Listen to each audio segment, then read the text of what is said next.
পর্যন্ত সে আবাদতের মধ্যে নিয়োজিত ছিল, এই হিসাবে তাকে আমাদের দুই কাঁধে যে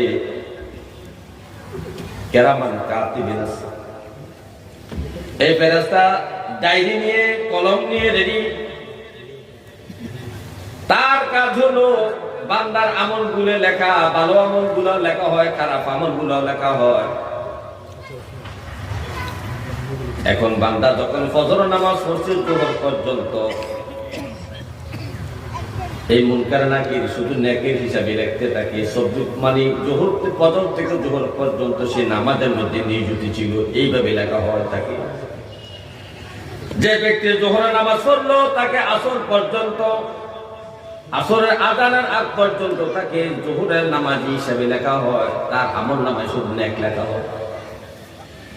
যে ব্যক্তি আসর নামাজ পড়লো মাগরিব পর্যন্ত, তাকে নেককার হিসাবে তার আমল নামায় শুধু নেক লেখা হয়, নামাজের মধ্যে সে নিয়োজিত ছিল। যে ব্যক্তি মাগরিবের নামাজ পড়লো এশা পর্যন্ত, তাকে নামাজ হিসেবে গণ্য করে শুধু তার আমল নামায় নেক লিখতে থাকা হয়। কেরামান কাতিবিন, এই দুজন ফেরেশতা তার শুধু আমল নামায় নেক লিখতেই থাকে, নেক লিখতেই থাকে। যে ব্যক্তি এশার নামাজ পড়লো ফজর পর্যন্ত, সে যদি ঘুমের মধ্যে থাকে, তাহাজ্জুদ নামাজ যদিও না পড়ে, কোরআন তেলাওয়াত যদি নাও করে, এশার নামাজ পড়ার কারণে ফজর পর্যন্ত তার ঘুমটা সহ ইবাদতের মধ্যে গণ্য করা হয়, অর্থাৎ সে নামাজের মধ্যে নিয়োজিত ছিল বলে ফজর পর্যন্ত লেখা হয়। তাহলে নামাজ, 5 ওয়াক্ত নামাজ মানুষকে 24 ঘন্টা ইবাদতে নিয়োজিত রাখে।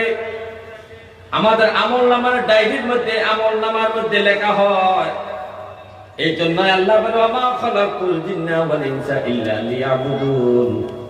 ও আমার বান্দারা, জিন জাতি এবং মানব জাতি, তোমরা শোনো, তোমাদেরকে আমি সৃষ্টি করছি শুধু আমার ইবাদত করার জন্য।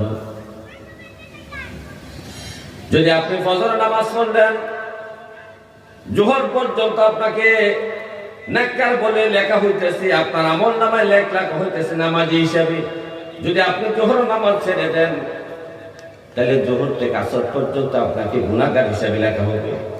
তাহলে নেককার লেখা, ইবাদত আর হইল, ইবাদত অফ হয়ে গেল। কোথায়?